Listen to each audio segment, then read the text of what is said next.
Okay, ngayon slicing tayo ng humong de bola. So, bakit ini-slice yan? Bali, re-repack natin yan. Magiging 250 ka kalahating kilo ang tarpa. Yan. So ngayon, yan. Chicken hamon de bola nga pala to. Bali yan, ganyan yung itsura niya. Ayos. Ngayon, slice natin siya. Bali, itong ini-slice ko ay isang kilo siya. Yan, ang kilong hamon de bola. Tapos mamaya ipapak natin para mabili. Tapos may sauce, no? Kasama pa sa siya.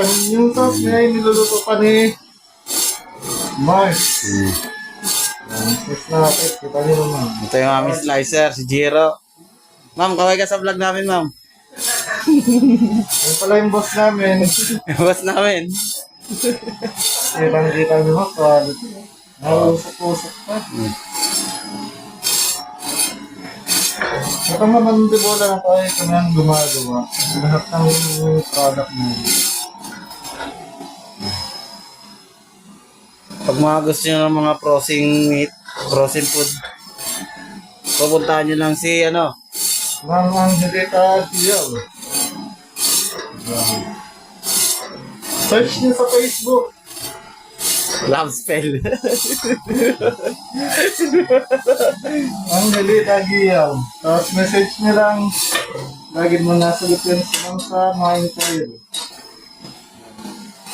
Ganda, Bali, Tignan mo, oh. portional lahat ang kaknan. Isa lang ang sugat. Wow.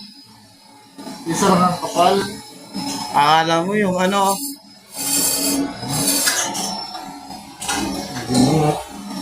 ganda, oh. Yan ang namin. Chicken hamon de bola, juicy, oh. Meron din kaming fiesta ham. Pestahan pa yan. Yan ang aming premium ham. Yung pangmalakasan talaga.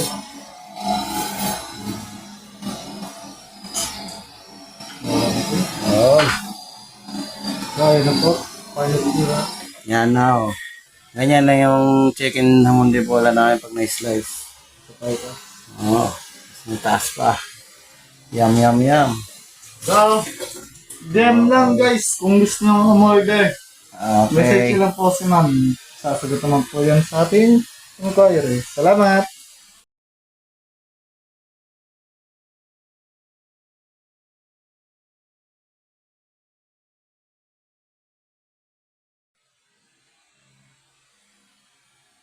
So, ayan na yung na-slice na ham for packaging. Ayan. Dito kayo mag-picture ko.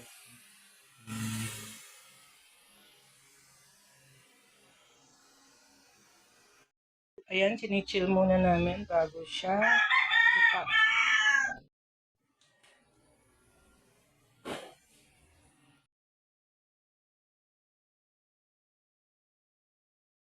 Ayan yung ating gagamiting sauce para sa ating hamon de bola, sliced. So, ayan, papakuliin pa siya hanggang sa lumapo. Tapos, saan natin ipang-glaze. So, hintayin natin kumulo. Natin yung in-slice kanina.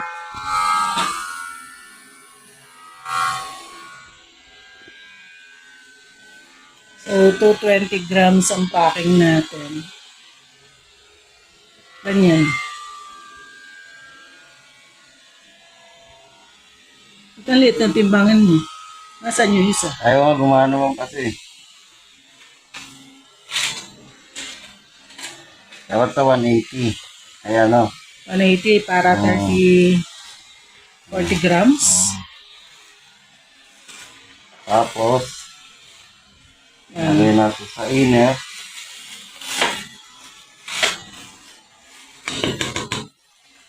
Okay. Dapat ganyan. Nandito yan para maluwag pa. Tapos, zero na maglalagay ng Oh, sauce. dito mo siya lalagay. Dito yung timbangan mo para hindi ka masikip dyan, Mars. Dito mo lagay timbangan mo. Para dyan yung mga plastic mo. Tapos dun yung napak mo na. Yan. Para yung naipak mo, pasa mo dun. Yung timbangan mo nandyan. Masyadong malapit eh.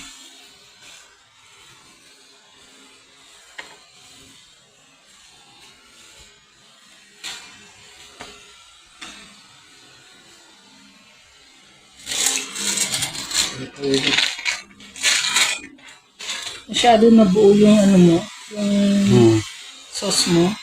Ayun ang nakalagay dun mo.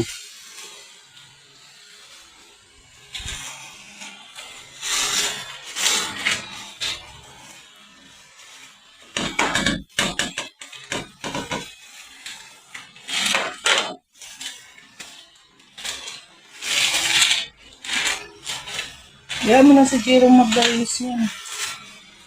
Pasa mo na ng pasa dun.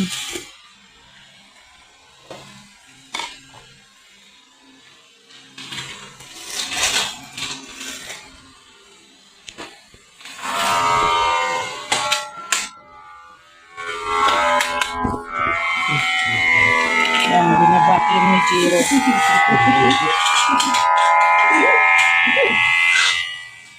Yan, ganyan kabali si Jiro. Habang nagbabaklim, nagdaganto ko siya. Ano yun? Wala ka ng timbangan.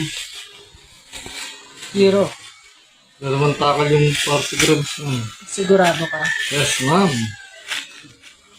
Ba't malaki yata yung gamit mong plastic na yun? Kanina maliit. Wala na ma'am. Basta po, ma'am. Basta daw po, sabi ni nurse. Huwag na pamalakas ng plastic.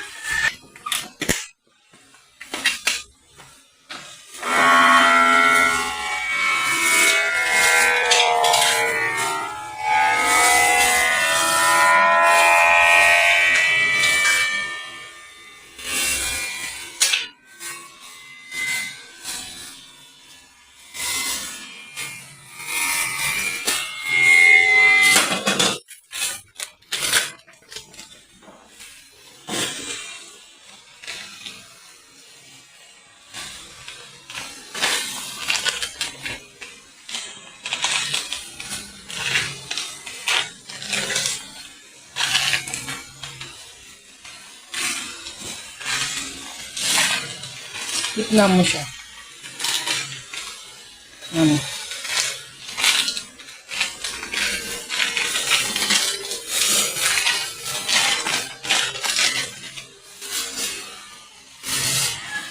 Iba mo.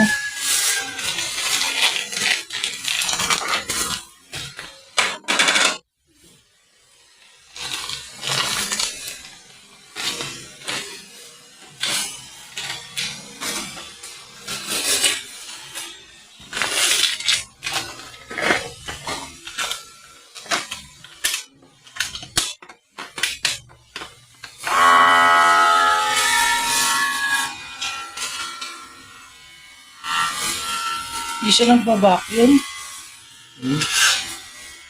Hindi siya nagpa-vacuum. Nahigit yung sauce, ma'am. So, wala kasi yan. Ano ba ito? Hindi kulang sa vacuum. Kailangan diinan mo kasi. Hindi mo dinidiinan.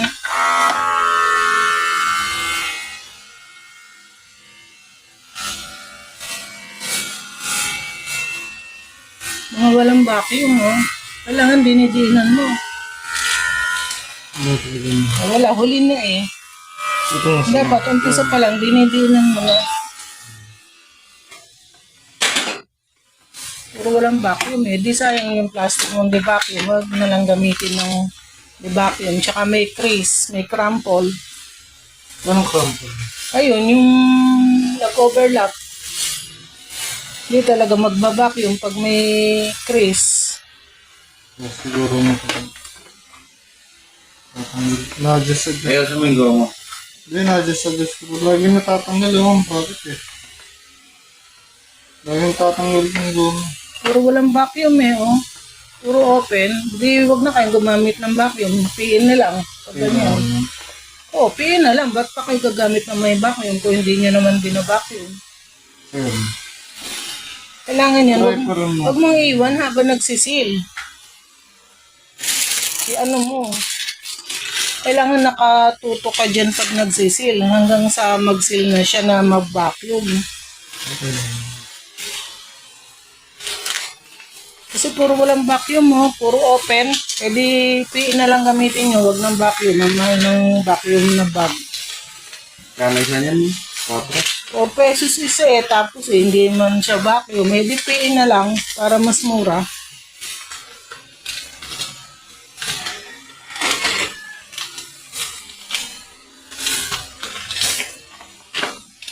Huwag mo iwan. Saka dapat walang crease. Nakita mo. Kailangan din eh. Hindi pwedeng ano eh. Nag-vacuum siya ngayon. Nalabas talaga yun. Ano nalabas? Yung sauce? Hindi naman yata nahihigop dun eh. Nahihigop ba? Nakalabas din eh. Nahihigop eh. Kailangan. Ito problema mo. Ito na yung ating, ano to, Giro? Hamon de bola. Ham slice na siya. Slice na siya. Ayun dapat ang pangalan niya. Ham slice mo. Yan. Hamon de bola after slicing. Yan. Nakagawa na ako kami ng mga pang 5 piraso. Order na ako kayo. Ilang piraso na nagawa natin? Pang 5. 1,500. Yan. Meron pa na kaming 1,500 pieces. Order na kayo. So, eto na yung ating hamon de bola. Lighting natin. Well, I think. Ano? TikTok light. TikTok light.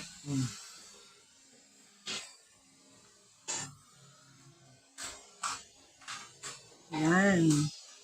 Brighten up your holidays. Brighten up your day. Hamon de bola.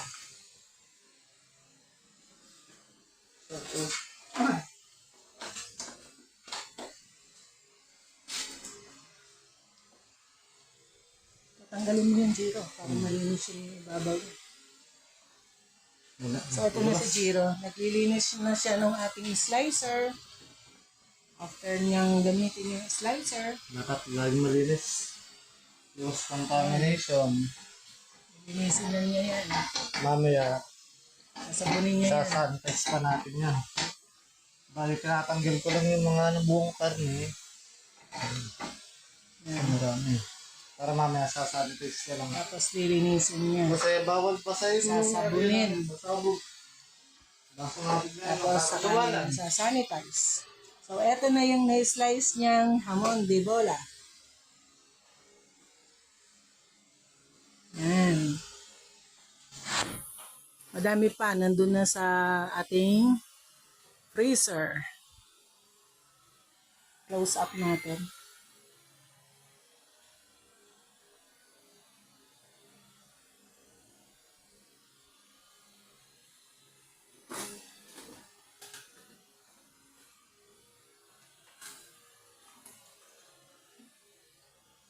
Magkano yung saman mo?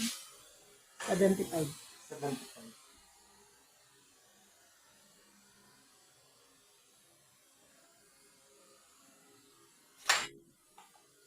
Yan.